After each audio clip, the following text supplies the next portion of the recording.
तो hello guys, कैसे हो आप सब। स्वागत है आपका मेरे चैनल नॉलेज श्री हिंदी पे। आज के वीडियो में मैं बात करने वाला हूँ वर्ल्ड की सबसे स्ट्रॉन्गेस्ट और बिगेस्ट शिप के बारे में, और कैसे वो बनी, क्यों वो बनी, उसकी यूनिकनेस, उसकी हिस्ट्री और कैसे उसका अंत हुआ। तो ये देखने के लिए आप मेरी वीडियो को एंड तक देखिए, और प्लीज मेरे चैनल को सपोर्ट करने के लिए सब्सक्राइब कर दीजिए, वीडियो को लाइक कर दीजिए, कॉमेंट और शेयर कर दीजिए। चलो बिना किसी देरी के वीडियो को शुरू करते हैं।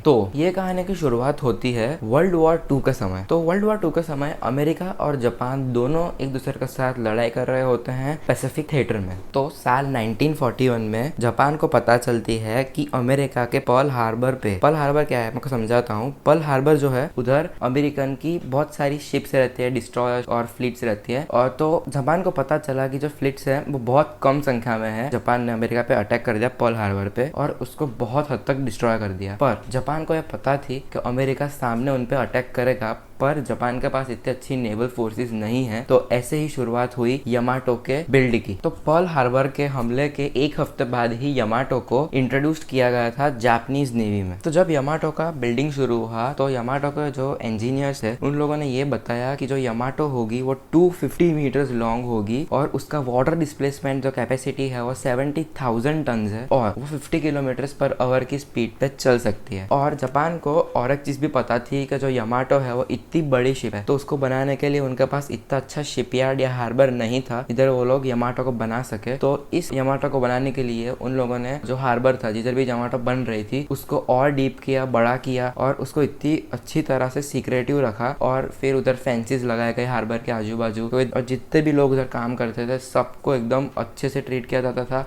और उसके फेस रिकग्नाइजेशन से ही किसी को भी अंदर एंट्री मिलती थी। और ऐसे ही ये यामाटो पूरी अच्छी तरह से बिल्ड हुई और फिर इस यामाटो शिप को 8 अगस्त को 1940 में इंट्रोड्यूस किया गया था। तो अब यामाटो की खासियत की बात करते हैं। तो यामाटो की खासियत ये थी कि उसके अंदर जो 9 मेन गन्स लगे हुए थे जिसके अंदर 3 टरेट थे और वो फायर कर सकती थी 18.1 इंचेस का शेल जो 25 माइल्स की दूरी तक मार सकते हैं कोई भी शिप। और ये ऐसी वैसी गन नहीं है दोस्तों, ये जो गन है वो बहुत ही एपिक गन थी और ऐसी कभी कोई गन शिप पे लगाने में नहीं आई थी तब तक। ये सबसे पावरफुल मानी जाती थी और इसके अंदर और भी काफी सारी गन लगाने में आई थी, जैसे कि ए गन्स हो गई, ए मशीन गन्स थी, डीपी गन्स थी, एंटी एयरक्राफ्ट गन्स भी लगाने में आई थी। इतना ही नहीं, इस एयरक्राफ्ट के अंदर प्लेन्स भी मौजूद थे। 7 प्लेन्स मौजूद थे इस एयरक्राफ्ट में जिसका नाम आपको स्क्रीन पे आ रहा है, और 2 लॉन्चिंग पैड्स भी थे इन प्लेन के लिए। तो दिसंबर महीने में 1943 के साल में यामाटो पे टॉर्पीडो डाला गया था अमेरिकन की सबमरीन के द्वारा। और जब टॉर्पीडो लगा था तो उसमें थोड़ा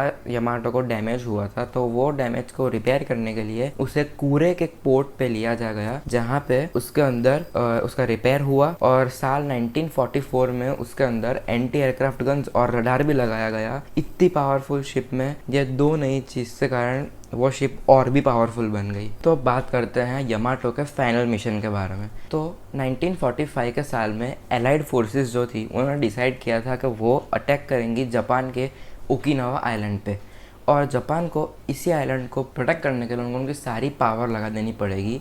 तो अब बात करते हैं नेवी के बारे में सीधी।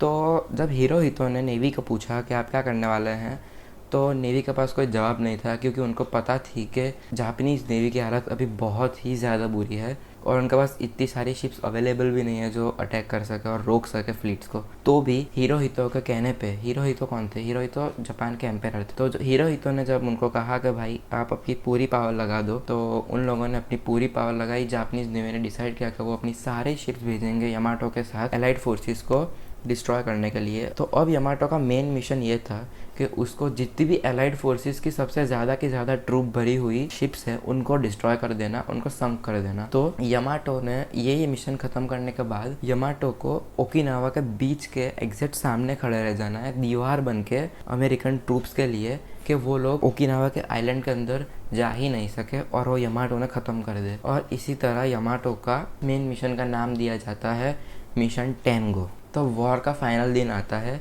तो 7 अप्रैल 1944 पे सुबह 12:30 बजे यामाटो पे पहला एयरक्राफ्ट हमला करता है और फिर बाद में बहुत सारे एयरक्राफ्ट उस पर हमला करते हैं जिसके ऊपर बॉम्ब गिराया जाता है, टॉर्पीडोज होते हैं।